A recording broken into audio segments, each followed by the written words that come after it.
I'm surrounded by young blood. It's reminding me of in my time. Well, the class of 2015's matric results will be formally announced by Basic Education Minister Angie Motshega in Midrand tomorrow. The SABC will be broadcasting that announcement for you live. However, the cream of the crop already know how they're fared, and they joined us this morning to talk to us a little bit about their expectations and how they felt when they knew, roundabout that they've made it. So I'm going to ask them to introduce themselves and also tell us a little bit about which school they come from and how they think they fared. A very good morning to you. How are you? Good morning. I'm good, thanks. Good. Your name and where you're from? I'm Nosipho Shabane from Springs Girls High School in Springs. Nosipho, yes, good Pasilo already.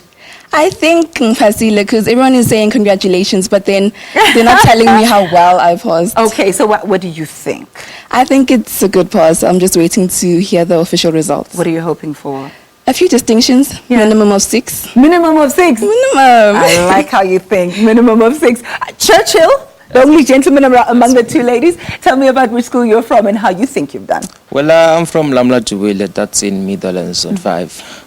About my passing, well, I can't say for sure. Now I don't want to make any assumptions, Yeah. It's just not that time. So I'll only be sure when I say my statement, Yes, that's okay, but let me give you a clue. Okay, let me put you all out of your miseries. Okay. I don't think the department would bring you to morning live if you had not passed.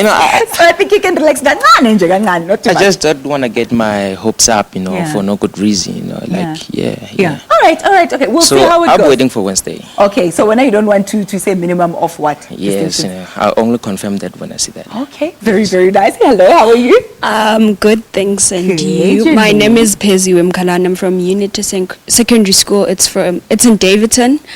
Yeah, I'm hoping I got at least 6 as well. So that's what I'm hoping. It's been a difficult year though, hey? It has been, and a lot of hard work has gone into this, and I'm just happy that the results are showing.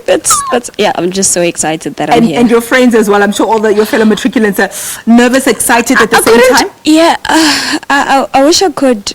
Yeah, they are. But others are anxious because they haven't seen the results yet. But they're watching you and saying, I couldn't call them. I couldn't. Listen, they're watching. They're going to call you. I hope they're watching. Thank you so much. Well, congratulations in advance to the three of you.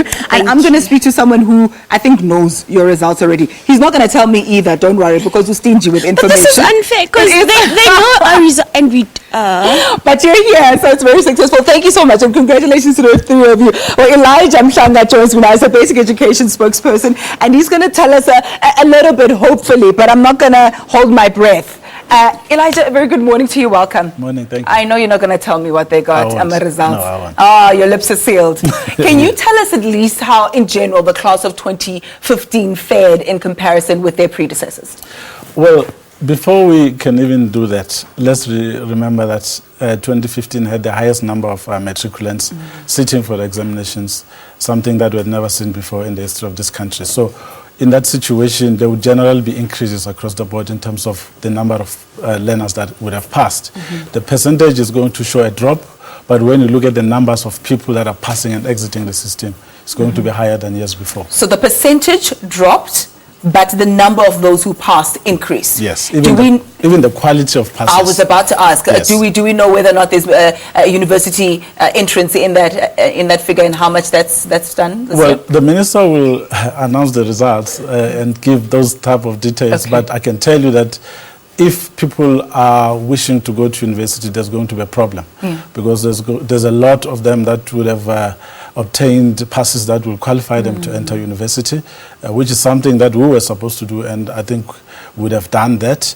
And the results will show. I mean, as you go through the figures, you're going to see that actually 2015 would have been a year which would have had more passes than we've seen before. In general, Umalusi said something that was also quite vague, as you are today, understandably so, but said there were quite a lot of challenges that the class of 2015 had to go through. They've noticed a few areas where there can be some improvements made.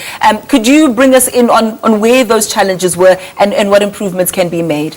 Well, there are many challenges. I think the one that's of huge concern to us is the issue of community protests, which took place in several parts of the country, Limpopo, parts of Northwest, as well as the Eastern Cape. and you will see that the results will show that where learning was not taking place, the results are going to show, because learning would have been disrupted. But we know that the provinces did their best to remove the learners from one place to another to ensure that they're able to continue the business of education. But to us, that's a huge concern, because there's nothing we can do about that except to appeal to communities to refrain from using schools as bargaining tools. But those challenges that we can sort out ourselves, those we strive to make sure that we remove them so that we can focus on learning. I think if you look at the challenges, I mean, we had more learners this year in the system in general, particularly in grade 12, which means we had to do more things that we had never been able to do before. Also having to expand the capacity of the system to try cater for each and everyone. Something that people have been talking about, saying there's a huge dropout. Now the learners are here in the system. What are we going to do? That. You must have the capacity, yeah. Exactly. But also we need to provide for them in various ways: school nutrition, learner transport, infrastructure, water, electricity, all of those things, because the numbers are increasing at the FET band, where we want to see most of our learners reach, because it's one thing to start schooling, but we must also finish. So we are doing our best to retain them in the system. Of course. We saw the IEB results, and they were pretty impressive, and many people juxtaposed them already without having even seen for the majority of South African students how they're fed. And I must be honest, this one sentiment, a school of thought suggesting that the IEB results further confirm that private education is still the best way to go in South Africa. Your comment? Jeez, that's amazing.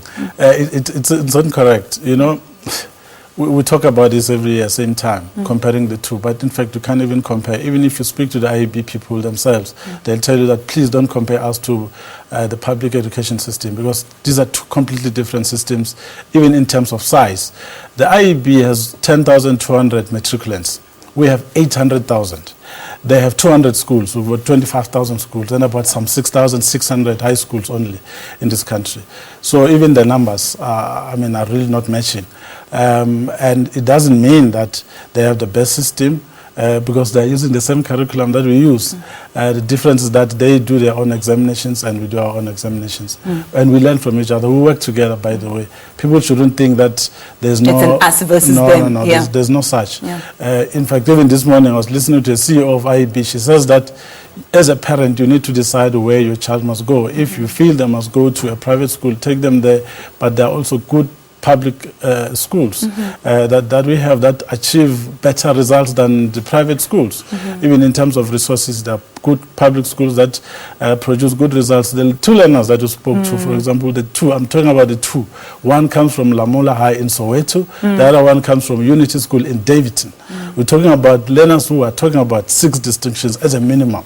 So you can't even talk about comparing IEB and the public education system.